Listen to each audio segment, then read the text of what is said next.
So the Shiraz is the vineyards that Penny planted in 2001.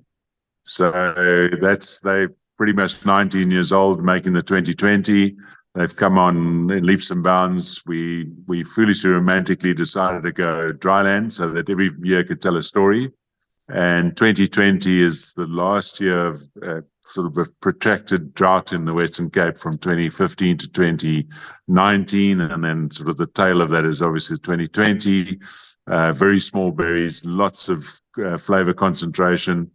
But if you were going to show a quintessential Luddite Shiraz, that 2020 is it. It's got this garrigue on the nose, is sort of walking through wildflowers and fynbos, and there's herbs, there's spice there, but then the ultimate sort of dark fruit core that's running through the wine, like all the Luddite Shirazes.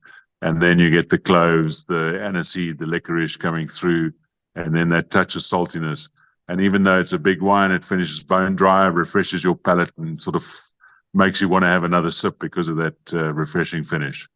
2 years in barrel, and then 2 years in bottle before we release. Yeah, and this year there's only 6,000 bottles of it made. So how big is this vineyard that you planted, Penny? Well, so we started off with 2 hectares, but because it's dry land, you're getting sort of 2 tons a hectare, so it's tiny. And now we've got the new block, which is 15 years old. Yeah, in that vintage, 15 years old. Yeah, 15 years old. So because it's so, and we then started irrigating the new block because we had to, others we'd have nothing left. So it's we've now, what do we know? 4 hectares. Yeah, 4 hectares under Shiraz. And what we have done is since the big drought, we've really gone back to basics and gone back to the soil. So we've been putting in compost, looking after each vine as if it's a newborn baby, just looking at the soil and starting from scratch.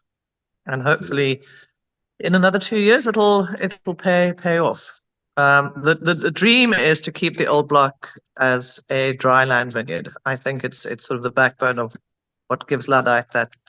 I always say to Niels, like a licorice on his wine.